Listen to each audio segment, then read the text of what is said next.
Celebrations చూస్తా ఉన్నాం. ఇంతసేపు ఎక్కడైతే నవీన్ యాదవ్ గారి ఆఫీస్ లో అక్కడ మొత్తం కార్యకర్తలందరూ కూడా ఆనందం వ్యక్తం చేస్తా ఉన్నారు. కష్టానికి తగ్గ ప్రతిఫలం వచ్చిందని చెప్తా ఉన్నారు.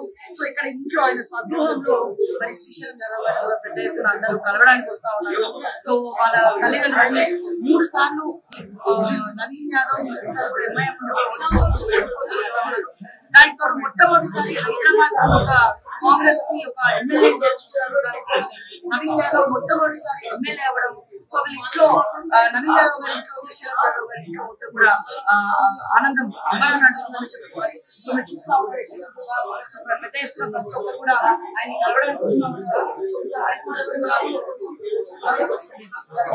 ఎలా అనిపిస్తుంది సెలబ్రేషన్? సో ఎన్నో హామీలు మీరు ఇవ్వడం జరిగింది.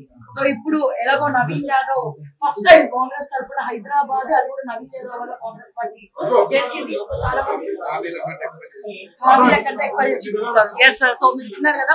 సో ఈ సెలబ్రేషన్స్ టైంలో మనం ఎక్కువ క్వశ్చన్స్ అడగలేదు. బట్ ఇక్కడ మొత్తం కూడా చాలా ఆనందంగా సెలబ్రేషన్స్ చేసుకుంటా ఉన్నారు.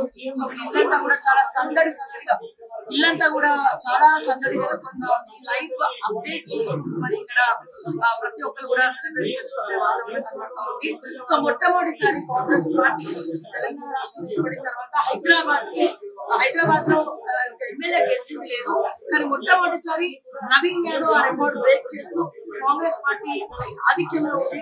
సో టీఆర్ఎస్ ఓటు ఇవ్వాలైతే బీజేపీ కూడా డివోర్స్ వచ్చే పరిస్థితి లేదని కూడా మనకి క్లియర్ గా అర్థమైంది. సో దీనికి తోడు సో ఎక్కడ చూసినట్టు ఇక్కడ యూసఫ్గూడలో నవీన్ యాదవ్ గారి ఆఫీస్ చూసినా, ఇక్కడ ఇల్లు చూసినా మొత్తం కూడా ఆనందదాయకంగా ప్రతి ఒక్కరు సెలబ్రేషన్స్ లో పార్టిసిపేట్ చేయడం చూస్తా ఉన్నాము.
సో మరిన్ని అప్డేట్స్ చూస్తున్నాం.